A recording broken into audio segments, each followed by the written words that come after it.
basically turn append into appendo, and appendo showed more behaviors, right? Where you could kind of like query for lists that have certain structures and things like this. We saw the type and habitation we need, that's what we saw in the type of code. And I think one thing that I want to show now is kind of take a further step and think about the relationship between append and appendo as something mechanical that can be automated somehow. So even though we did this manually, there might be a principled way of getting that behavior. And one way to think about it is, let me see if I can.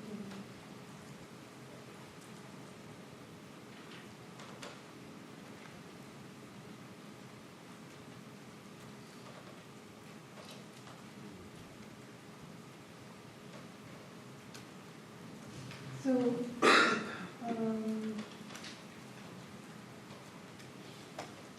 yeah, so this is kind of a cool trick here. We're basically defining the functional append as a function, exactly like it was in the initial example, as a function example. And we're kind of saying append of this coded value that we get here, this coded value that we get here, and we get A, B, C, D, E, and notice these are the logic variables of our query, of our run query. So we get the append behavior, but we've only written the append function, and we get the behavior real quick. So this was kind of the start when Michael Valentine asked, what happens if you do this? Kind of thinking about you get relational behavior out of a functional code if you put it in a relational interpreter. And so by the way, what happens if I remove the quotes here? So let me first make sure this runs.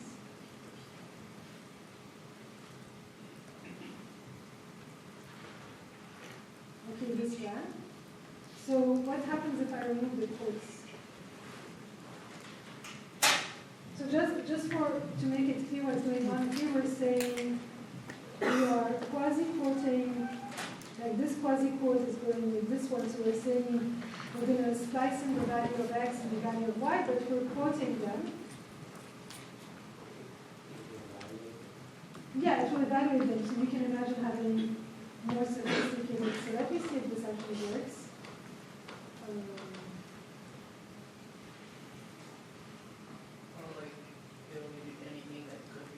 Exactly. So it gives you. What does it give you? It gives you. I mean, I guess it gives you the quoted version and then a little bit more. Maybe we can ask for a little bit more than that.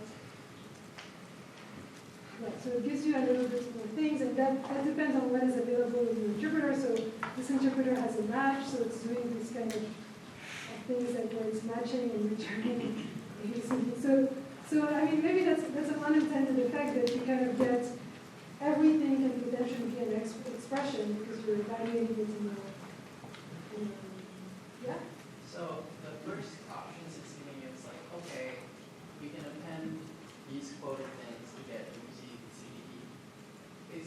Is the second family of solutions we're getting like just applying the identity function to get something?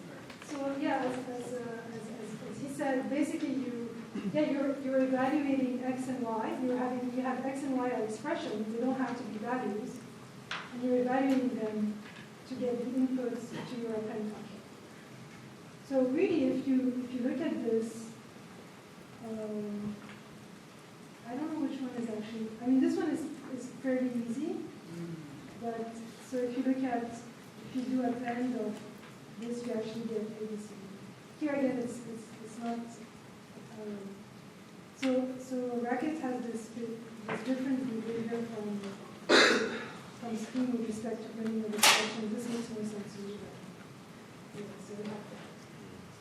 Okay, so this was another example where we got the behavior of append using this, and we can even take it a step further.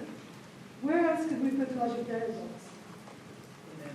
That like interpreter. Exactly. So we could maybe let me me do a different example. So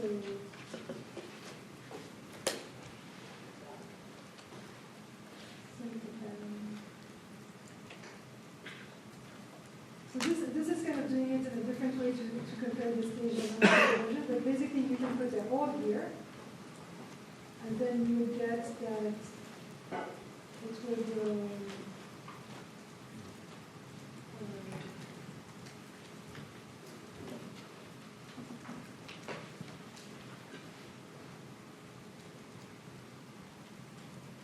okay, so this is just running, it's not showing the result, so let me just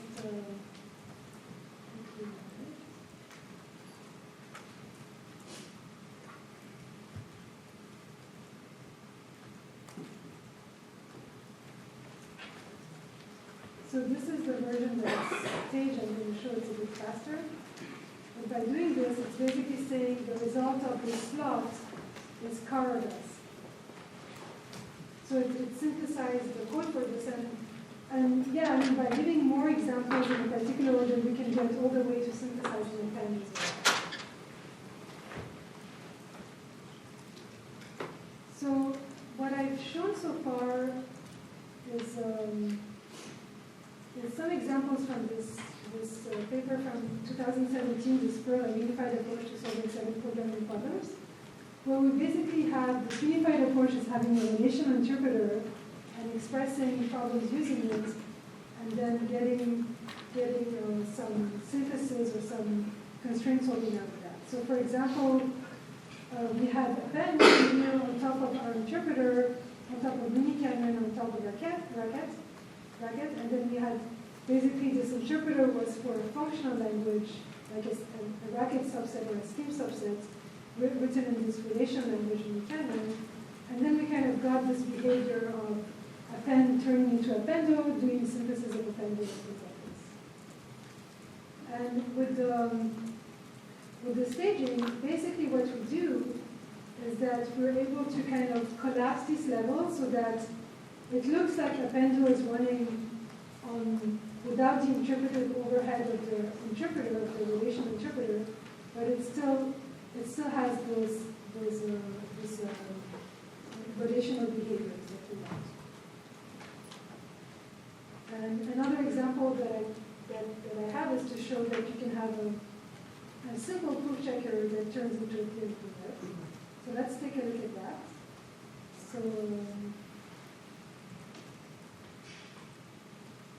So this is like a tiny proof checker for implication calculus. It's written in racket actually. I mean, if you use this in a racket system, it would run as a functional program, and it only checks the proofs. And the proofs are kind of a little bit cumbersome to write by hand. Let's see what it looks like when you create such proofs. So I'm going to use the stage version because it's faster.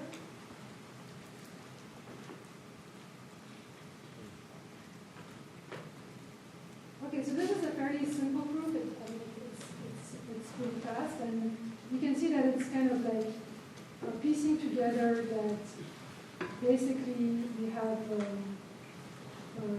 we can derive that like A arrow B, A implies B, B implies C, implies A implies C.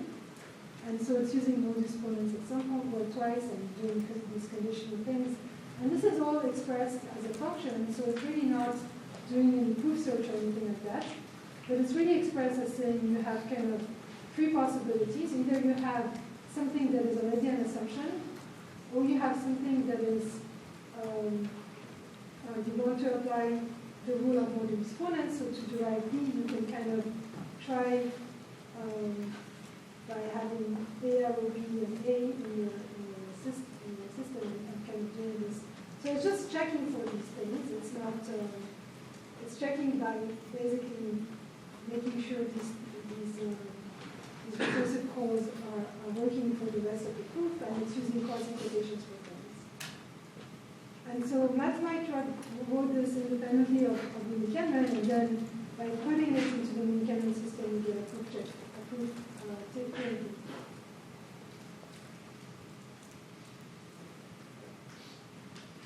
So, I mean, again, there's a question of how these things can scale, and in particular, the staging only removes overhead. It doesn't like change exponential factors. But it's kind of an interesting question whether this method of programming, which is really like focusing on the relations and letting the system search, letting the system kind of find out how it can solve these relations, these constraints implied by the relation. Yes? I'm sorry, I think I missed how it collapses the overhead. Yeah, so I haven't talked about this much. I think it's also a topic for next time in general staging, but maybe I can get into this a little bit now. So, okay, I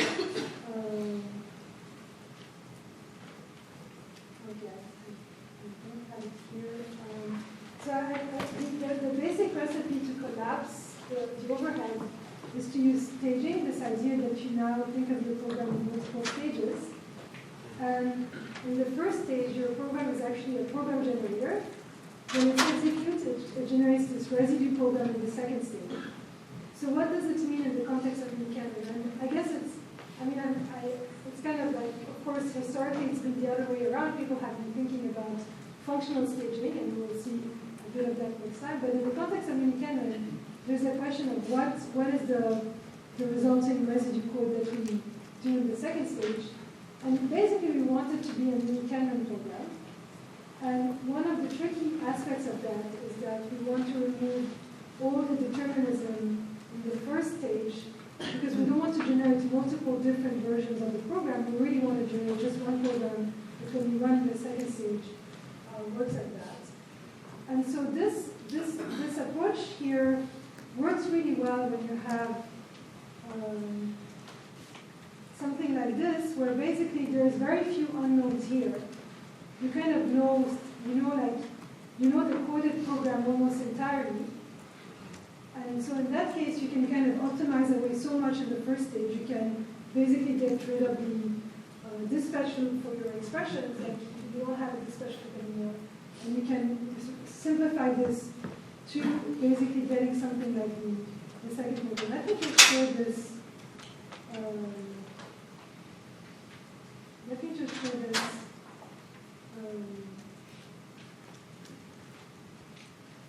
Yeah, no, I think it's like I can show that it's not as simple as saying that the generated program is just. Let me just.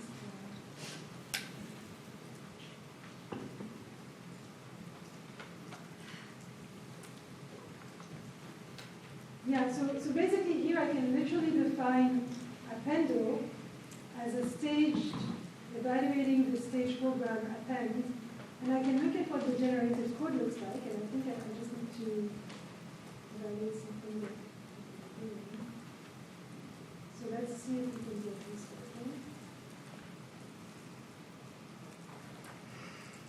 So the generated code it doesn't look super simple, but it's actually kind of like conceptually really just kind of doing these unifications and doing these disjunctions, which are low-level conductors and things like that. And you don't see an interpreter loop of the evaluate stage part. It's all like taken away. And because you can do this, you can also kind of so let me show another example.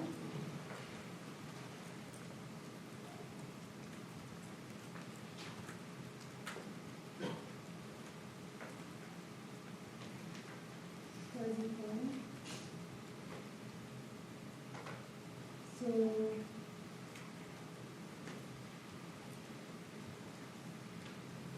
okay, so this one has a lot of levels to deal with. So here we're defining this interpreter inside the relational interpreter. So we're really doing a few levels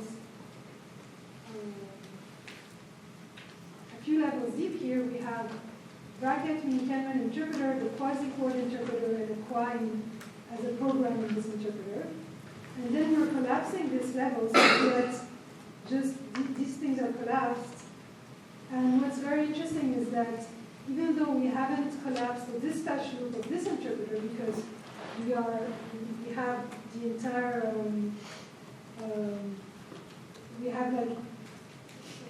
we basically don't know the expression, so we cannot collapse the dispatch loop. Because it's a much smaller group, this becomes quite effective at collapsing. So here is a small dispatch loop that we're not collapsing, but we're collapsing the dispatch loop of the stage interpreter. And so by doing this,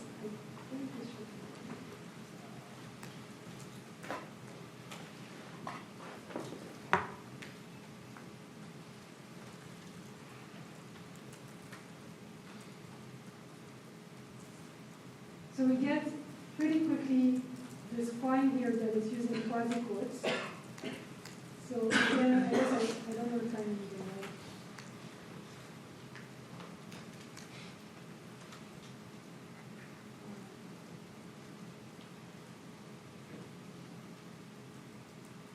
So if we evaluate this, we get the same thing. So, I mean, I guess what's interesting is this overhead collapses can be selective from one level to another, and you can imagine doing something even more clever in terms of how you combine towers with relational and functional parts.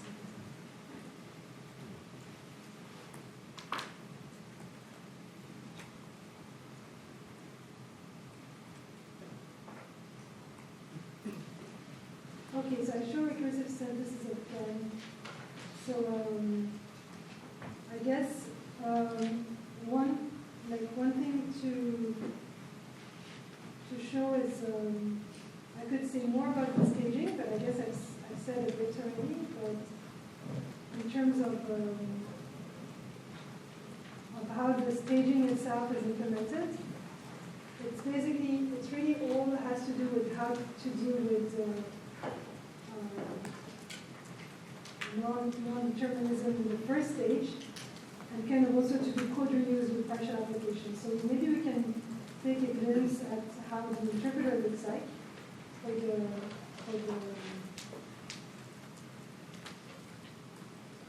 So first I should show the interpreter that can do things like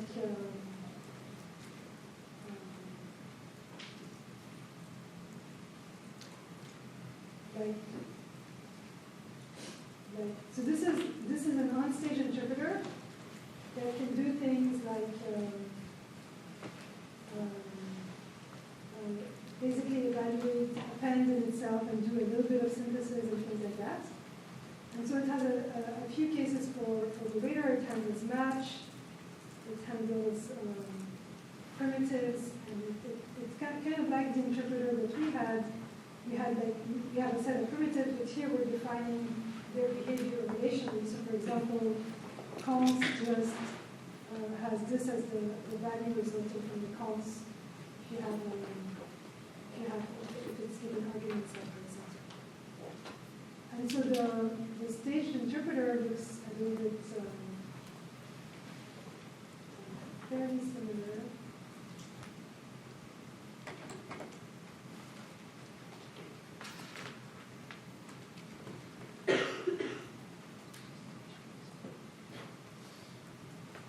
So we can see that we have, this is where it gets, I guess it's kind of has evolved into more complication for the partial evaluations and things like this, but basically we have the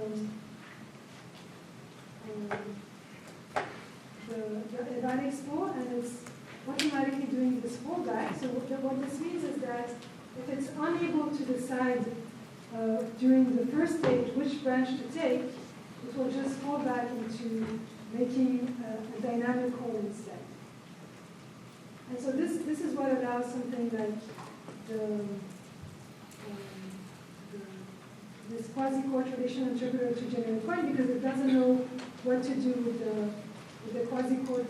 The quasi-quoted expression is just a logic variable at the stage, and it will fall back to the inverse state. But for the stage interpreter, if it knows what to do, it will do it there. And so we can see the forms here, and the parameters. So it's fairly similar in structure.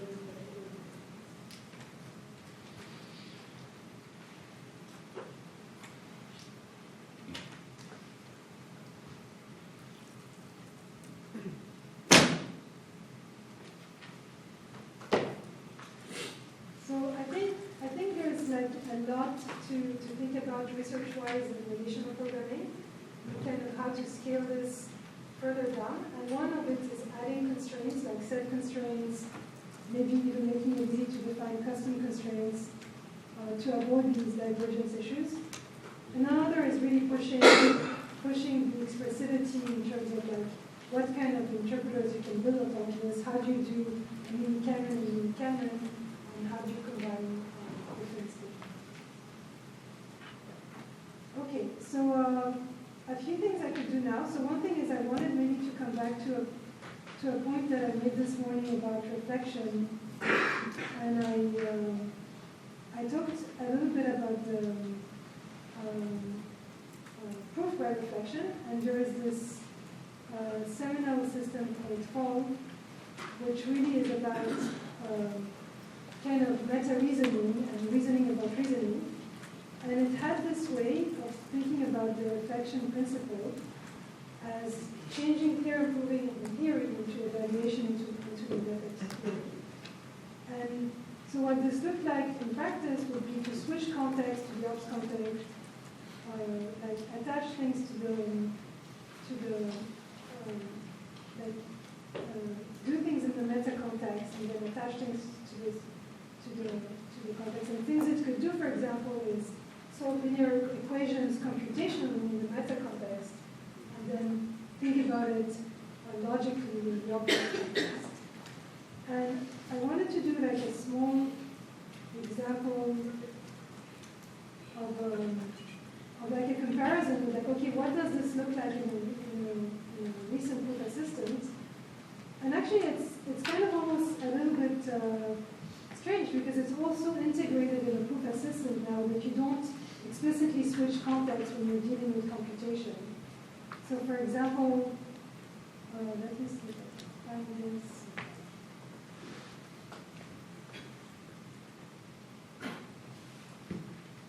So this is how you would do it.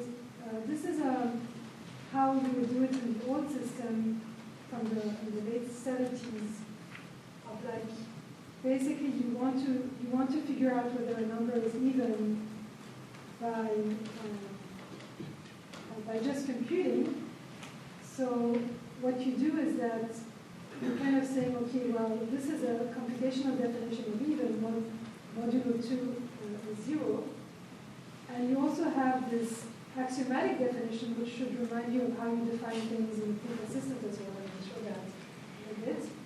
And then you kind of switch to the meta level to put these things together. And so it's quite evolved in terms of ceremony.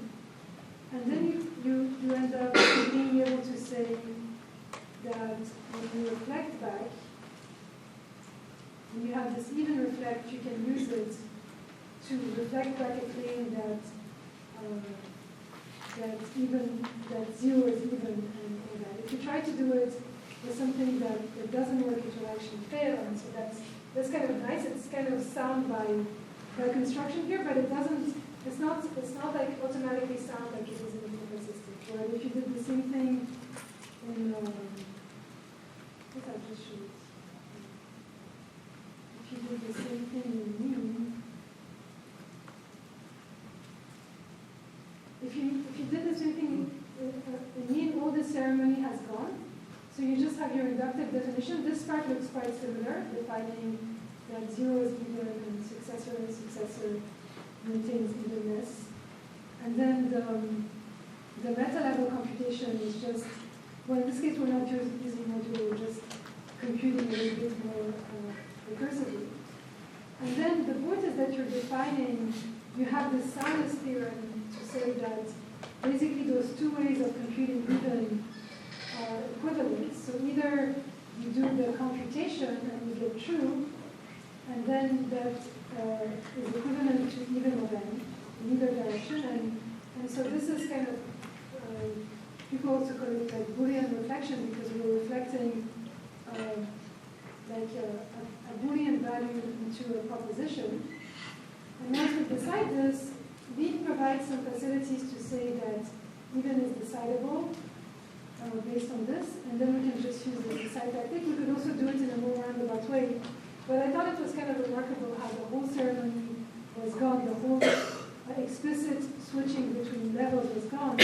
And the reason it's gone is because this computation is completely integrated into the type theory, right?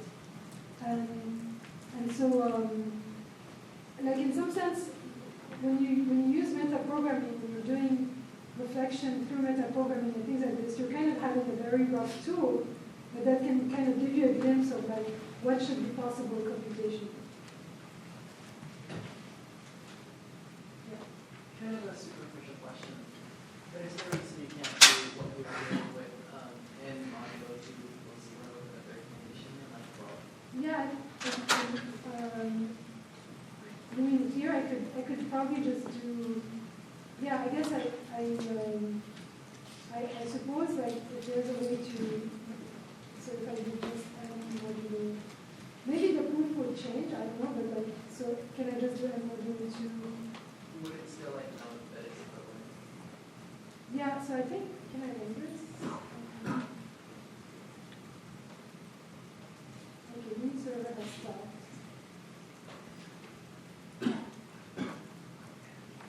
Yeah, so I think this part can probably be done. I don't anticipate any. I don't know why it's not coming across here, but I don't anticipate any. Okay, so it's complaining a lot, but because I think the syntax is just wrong, right? So I don't know how to. Yeah, so I think there would be a way to do it if you knew how to define modulo, and if the proof could somewhat go through. Conceptually, it might be a little bit of a harder proof, but it's a good exercise.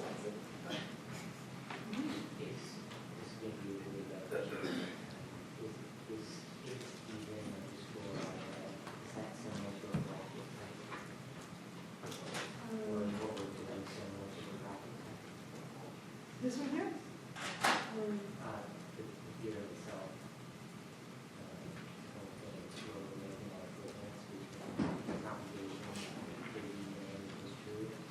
Okay, here. Yeah. On line 12. Very well. I'm just asking if this is has any relation to a bracket. You were speaking about like the weighting and the computation. Well, I think this is just, this is just like, you mean because this part is related to a bracket type? What's a bracket type? I'm not 100% sure, but for some reason pattern actually produced. But Okay, I'll check it out. I think it's a pretty common thing that even intuitively you want to do, so I wouldn't be surprised if there were no names for it. Like really just, you're kind of reflecting a Boolean value into a proposition. And you might be reflecting any computation into a proposition.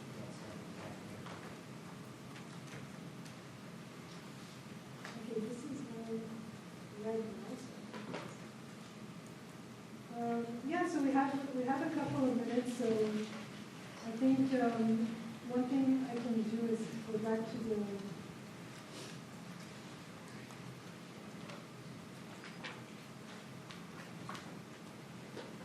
So by the way, one thing we're thinking about with Wilbur on the relational programming side is what would be a meaningful tower to have in terms of verification and reflection.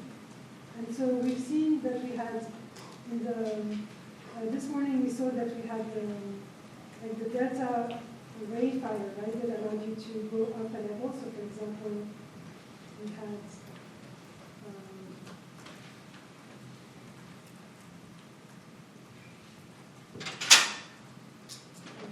had this inspect example which had a delta. I didn't show too much of that, but I can show a little bit more. But here we had this delta that allows us to go up a level, look at the environment in the closure, install an inspect loop that was like specifically for that environment and things like that. So what would be a cool thing to do in the relational context? So of course we can define a relational tower, a functional tower inside of the the relation, like either relational interpreter. But can we do more things? So can we kind of think of verifiers that go from like verifier from a functional to a relational context? And here, this can be any one of those, so relational to functional relation. So we're still trying to think what would be the best way to take these ideas from towers of interpreters and put them in a relation context.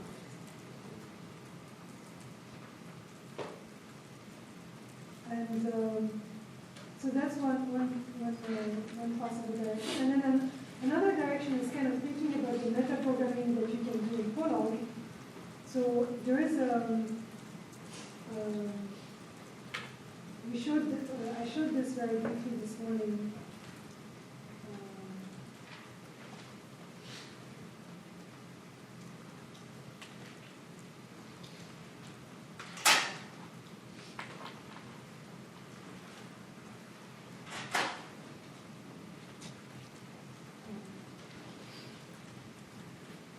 So we have this debugging meta interpreter, and we have ways of already doing this in encampment, but it's not very natural in terms of the reification and reflection, so like going from clauses to actual data that you manipulate.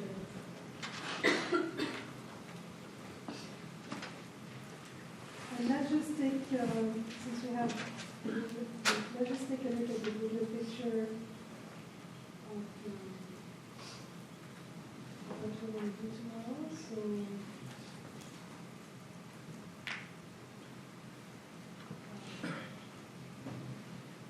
So we did this lecture with relational programming, and tomorrow I wanted to do basically thinking of two things. So more about multi-stage programming, but in